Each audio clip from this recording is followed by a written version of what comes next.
Good morning. ನೋಡಿ, ನಾನು ನಿನ್ನೆ ಒಂದು ರೀಲ್ ಹಾಕಿದ್ದೆ.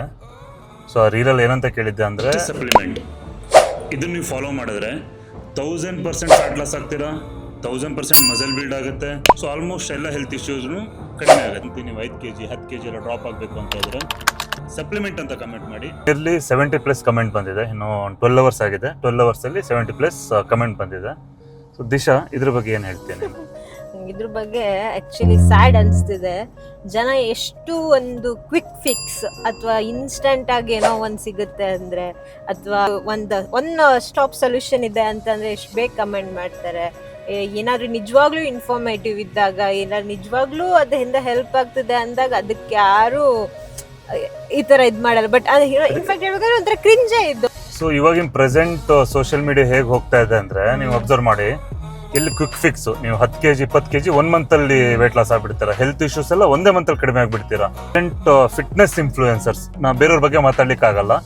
ಫಿಟ್ನೆಸ್ ಇನ್ಫ್ಲೂಯೆನ್ಸರ್ಸ್ ಬಗ್ಗೆ ಮಾತಾಡ್ಬೋದು. ಅದು ತಿನ್ನಿ, ಇದು ತಿನ್ನಿ, ಇದು ತಿನ್ಬೇಡಿ, ಅದು ತಿನ್ಬೇಡಿ, ತುಂಬಾ ಕನ್ಫ್ಯೂಸ್ ಮಾಡಿಸ್ತಾ ಇದಾರೆ. ಅರ್ಥ ಮಾಡ್ಕೊಳ್ಳಿ. ಅದ್ರಲ್ಲೂ ಬೇಕಾಗಿರೋ ಕಂಟೆಂಟ್ ಬಾಡಿ ಬೇಕಾಗಿರೋದಿರುತ್ತೆ, ಇದ್ರಲ್ಲೂ ಬೇಕಾಗಿರೋದಿರುತ್ತೆ. ತಿನ್ನಿ, ಇದು ತಿನ್ಬೇಡಿ, ಇದು ತಿನ್ನಿ, ಅದು ತಿನ್ಬೇಡಿ, ಅದು ವರ್ಕೇ ಆಗಲ್ಲ. ಎಲ್ಲದನ್ನೂ ಒಂದು ಕ್ವಾಂಟಿಟಿ ಇಷ್ಟ ಅಂತ ಇರ್ಬೇಕಾಗತ್ತೆ. ನಿಮ್ಗೆ ಗೊತ್ತಾಗತ್ತೆ ಅದು ಬೇಸಿಕ್ ಆಗಿ.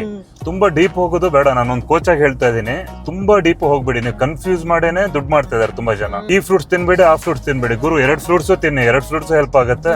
ಎಲ್ಲದೂ ಬೆನಿಫಿಟ್ಸ್. ಒಂದೇದಾಗ ಆ ತರದ ಟ್ರಾಫಿಕ್ ಬೀಳ್ಬೇಡಿ. ಏನಕ್ಕಂದ್ರೆ ನಿಜವಾಗ್ಲೂ ತುಂಬಾ ನಾಲೆಡ್ಜ್ ಇರುವಂತ ಕೋಚ್ ಇದ್ದಾರೆ ತುಂಬಾ ಜನ. ದೇಶ ಅವರು ಪಾಪ ಅವರಿಗೆ ಒಂದು ಕ್ಯಾಮ್ರಾ ಇಲ್ಲ, ಸೋಷಿಯಲ್ ಮೀಡಿಯಾ ಏನಾದ್ರು ಒಂದು ಹ್ಯಾಂಡಲ್ ಮಾಡ್ಲಿಕ್ಕೆ ಬಂದಿಲ್ಲ ಅಂದ್ರೆ ಅವ್ರಿಗೆ ಯಾರು ಕ್ಲೈಂಟೇ ಸಿಗಲ್ಲ. ಆ ತರ ಆಗಿದೆ ಅಲ್ವಾ?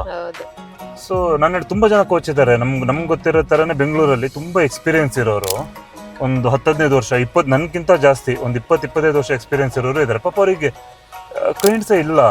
ನಿಜವಾಗ್ಲೂ ಅಂಥವ್ರಿಗೆ ಸಿಗ್ಬೇಕು. ಏನಕ್ಕೆ ಅವ್ರಿಗೆ ತುಂಬಾ ನಾಲೆಡ್ಜ್ ಇದೆ, ಎಕ್ಸ್ಪೀರಿಯನ್ಸ್ ಇದೆ. ಒಬ್ಬ 20 ವರ್ಷದವನು ಫ್ಯಾಮಿಲಿ ಲೈಫ್ ಹೇಗಿರ್ಬೇಕಂತ ವಿಡಿಯೋ ಮಾಡ್ತಾನೆ. ಅಂದ್ರೆ ವೈಫ್ ಜೊತೆ, ಹಸ್ಬೆಂಡ್ ಜೊತೆ, ಮಕ್ಕಳ ಜೊತೆ ಈ ತರ ಇರ್ಬೇಕಂತ. ಎಕ್ಸ್ಪೀರಿಯನ್ಸ್ ಇಲ್ಲದೆ ನೀನ್ ಯಾವ್ದೋ ಬೇರೆಯವ್ರದ್ದು ವಿಡಿಯೋ ನೋಡ್ಕೊಂಡು ಹೆಂಗ್ ಮಾತಾಡ್ಲಿಕ್ಕಾಗತ್ತೆ? ಆಲ್ಮೋಸ್ಟ್ ಎಲ್ಲರೂ ಚಾಟ್ ಜಿಪಿಟಿ ತೆಗಿ, ಅದಕ್ಕೆ ಸರಿಯಾಗಿ ಆಕ್ಟಿಂಗ್ ಮಾಡಿ ಮಾತಾಡು, ಬ್ಯಾಕ್ ಗ್ರೌಂಡ್ ಮ್ಯೂಸಿಕ್ ಹಾಕು, ಡನ್. ಅದಂತೆ ರಿಯಲ್ ಲೈಫ್ ಅಲ್ಲ, ವರ್ಕೇ ಆಗಲ್ಲ ಹುಕ್ಕಿಕ್ಕೆಲ್ಲ. ಅಂಡ್ ಇದಕ್ಕೆ ಆನ್ಸರ್ ಹೇಳು ಪಾಪ, ಸಪ್ಲಿಮೆಂಟ್ ಅಂತ ಮಾಡಿದವ್ರಿಗೆ. ಒಕೇಶನ್ ಸಡನ್ ಡ್ರಾಪ್ ಆಗ್ಬೋದು, ಇದೇನಾ ಅನ್ಸುತ್ತೆ. ಬಟ್ ಅದಕ್ಕೆ ಎಷ್ಟು ವ್ಯಾಲ್ಯೂ ಇದೆ ಅಂದ್ರೆ, ನೀವು ಲ್ಯಾಕ್ ಕ್ರೋರ್ ಕೊಟ್ಟರು ಸಿಗಲ್ಲ. ಅಷ್ಟು ವ್ಯಾಲ್ಯೂ ಸಪ್ಲಿಮೆಂಟು. ನಿದ್ದೆ, sleep one of the best supplement. ನೀವು ಕರೆಕ್ಟಾಗಿ ನಿದ್ದೆ ಮಾಡಿದ್ರೆ ಮಾತ್ರ ಫ್ಯಾಟ್ ಲಾಸ್ ಆಗುತ್ತೆ, ಇಲ್ಲ ಹೆಲ್ತ್ ಚೆನ್ನಾಗಾಗುತ್ತೆ. ತುಂಬ 1000 ಬೆನಿಫಿಟ್. ಮಾಡಿಲ್ಲ ಅಂದರೆ 1000 ನೆಗೆಟಿವ್ ಪಾಯಿಂಟು ಇರುತ್ತೆ. ನೆಗೆಟಿವ್ ಇದನ್ನು ಸ್ಟಾರ್ಟ್ ಆಗುತ್ತೆ, ನಿಮ್ಗೆ ಹೆಲ್ತ್ ಇಶ್ಯೂಸ್ ಸ್ಟಾರ್ಟ್ ಆಗುತ್ತೆ. ಸೊ ನಂಬರ್ 1 ಸಪ್ಲಿಮೆಂಟ್ ಯಾವುದು ಅಂತ ಕೇಳಿದ್ರಲ್ಲ, ಅದು ನಿದ್ದೆ. Sleep sleep sleep sleep sleep ಚೆನ್ನಾಗಿ ನಿದ್ದೆ ಮಾಡಿ. ಅದೇನು ಸಪ್ಲಿಮೆಂಟ್ ಅಂತ ಕಮೆಂಟ್ ಮಾಡಿದ್ರು ಮಿಡ್ನೈಟ್ 12 o'clock ಮಾಡಿದ್ದಾರೆ. ಈ ಥರ ಕ್ರಿಂಜ್, ನಾನು ನಿನ್ನೆ ಮಾಡಿರೋದು ಕ್ರಿಂಜ್ ಕಂಟೆಂಟ್ ಆ್ಯಕ್ಚುಲಿ. ಆ ಥರ ಹೇಳ್ಬೇಕಂದ್ರೆ, ಆ ಥರ ಫೇಕ್ ಕಂಟೆಂಟ್ಗಳಿಗೆ ನೀವು ಹೋಗಿ ಕಮೆಂಟ್ ಮಾಡ್ಕೊಂಡು ಇದು ಮಾಡಿದ್ರೆ ನೀವು ಲೈಫಲ್ಲಿ ಉದ್ಧಾರನೇ ಆಗಲ್ಲ. ರಿಯಾಲಿಟಿಲಿ ಯಾವುದೇ ಆದ್ರೂ ಕಷ್ಟಪಟ್ಟರೆ ಮಾತ್ರ ಸಿಗುತ್ತೆ, ಈಸಿಯಾಗಿ ಯಾವುದೂ ಸಿಗಲ್ಲ ಅಷ್ಟೇ.